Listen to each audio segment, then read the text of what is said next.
नमक की दारोगा कहानी पर चर्चा के दौरान उन्होंने पढ़ा था कि किस प्रकार नमक का नया नया विभाग बना था, और जैसे ही नमक का नया विभाग बना तो वह क्या था, फायदे वाला विभाग था, जहाँ ऊपरी आमदनी बहुत अधिक होती थी।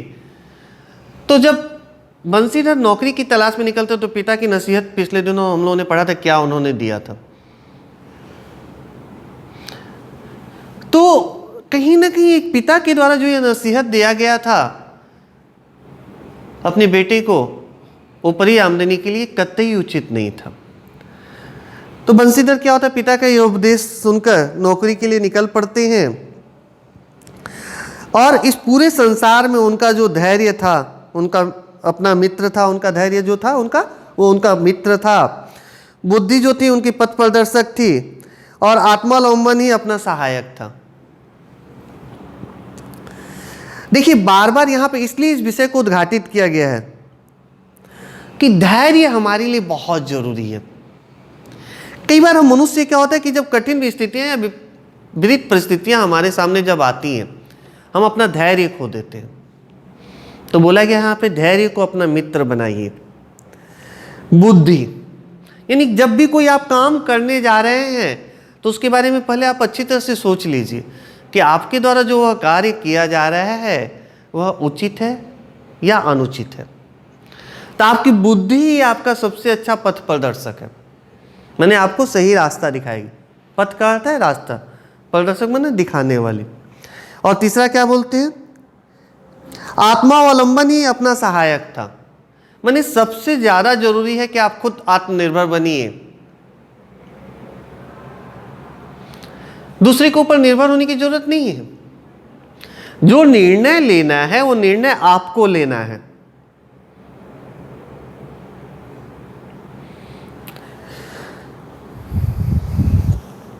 लेकिन अच्छे सुकून से चले थे, जाते ही देखिए उनको किस विभाग में नौकरी मिल जाती है, नौकरी जो मिलती है वो नमक विभाग में, और किस पद पर, दारोगा के पद पर प्रतिष्ठित होते हैं। वेतन अच्छा था, ऊपरी आय का तो ठिकाना ही न था। वृद्ध मुंशी जी को सुख संवाद मिला तो फूलने न समाए, महाजन कुछ नरम पड़े, कलवार की आशालता लहलहाई, पड़ोसियों के हृदय में सोल उठने लगे। देखिए जब आप कामयाबी की ओर आगे बढ़ेंगे ना तो आपके जो पड़ोसी वो खुश नहीं होते, उनकी खुशी आपके दुखों से होता है, आपकी तकलीफों से होता है। भाई कई बार हम लोग देखते हैं कि कई लोग सहानुभूति देने के लिए या दुख बांटने के लिए आते, वास्तव में वो सहानुभूति देने या दुख बांटने नहीं आते हैं, बल्कि आपके दुख बढ़ाने आते हैं, आपके दुख पर हंसने के लिए आते हैं। वास्तविकता उससे कोसों कोसों दूर है। अब आगे घटनाक्रम में क्या घटता है, जाड़े के दिन थे और रात का समय, नमक के सिपाही चौकीदार नशे में मस्त थे। मुंशी बंसीधर को यहाँ अभी 6 महीने से अधिक न हुए थे, लेकिन इस थोड़े समय में ही उन्होंने अपनी कार्य कुशलता और उत्तम आचार से, माने आचरण व्यवहार से अपने अफसरों को क्या कर लिया था, मोहित कर लिया था, माने उन्हें प्रसन्न कर लिया था। अफसर लोग उन पर बहुत विश्वास करने लगे। नमक के दफ्तर से 1 मील पूर्व की ओर जमुना बहती थी, जमुना नदी का यहाँ पर उल्लेख है। उस पर नाव का एक पुल बना हुआ था। दारोगा जी किवाड़ बंद किए मीठी नींद में सो रहे थे, यानी आराम से गहरी निद्रा में वो सो रहे थे। अचानक आंख खुली तो नदी के प्रवाह की जगह गाड़ियों की गड़गड़ाहट तथा मल्लाहों का कोलाहल सुनाई दिया, माने शोरगुल। यहीं से घटनाक्रम शुरू हो जाता है, यानी नमक की चोरी चल रही थी। उठ बैठे, इतनी रात गए गाड़ियां क्यों नदी के पार जाती हैं, अवश्य कुछ न कुछ गोलमाल है, यानी कहीं ना कहीं कुछ गलत हो रहा है। तर्क ने भ्रम को पुष्ट किया। वर्दी पहनी, तमंचा जेब में रखा और बात की बात में घोड़ा बढ़ाए हुए पुल पर आ पहुँचे। गाड़ियों की एक लंबी कतार पुल के पार जाती दिखी। डांट कर पूछा किसकी गाड़ियाँ हैं। तो देख रहे हैं कि लंबी गाड़ियों की एक कतार लगी हुई है जिस पर नमक लदा हुआ है और सब लेकर जा रहे हैं। तो वो पूछती है ये गाड़ियाँ किसकी हैं, माने किसके आदेश पर यह कार्य किया जा रहा है। थोड़ी देर तक सन्नाटा रहा, आदमियों में कुछ खाना फूसी हुई।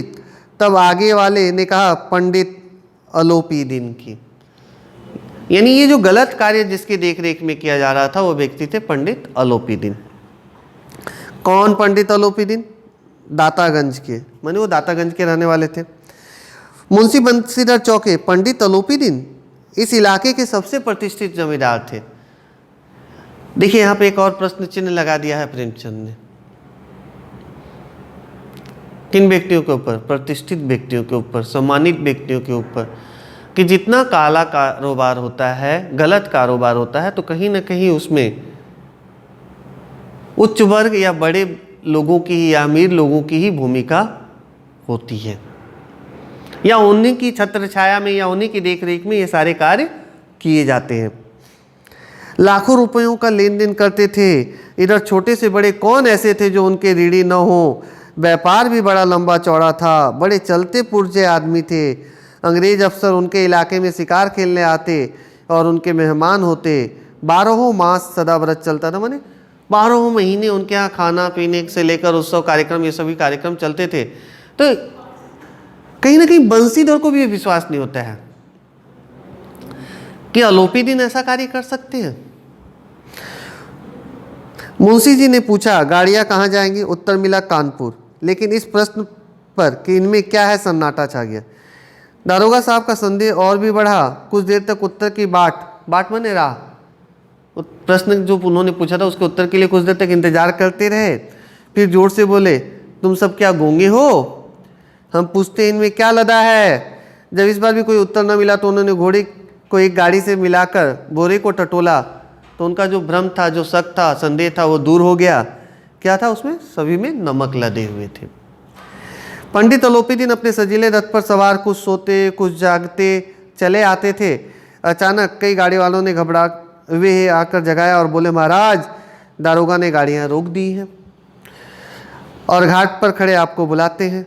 पंडित अलोपीदिन का लक्ष्मी जी पर अखंड विश्वास था। इन पंक्तियों पे ध्यान देने की आवश्यकता है। लक्ष्मी जी माने रुपए पे।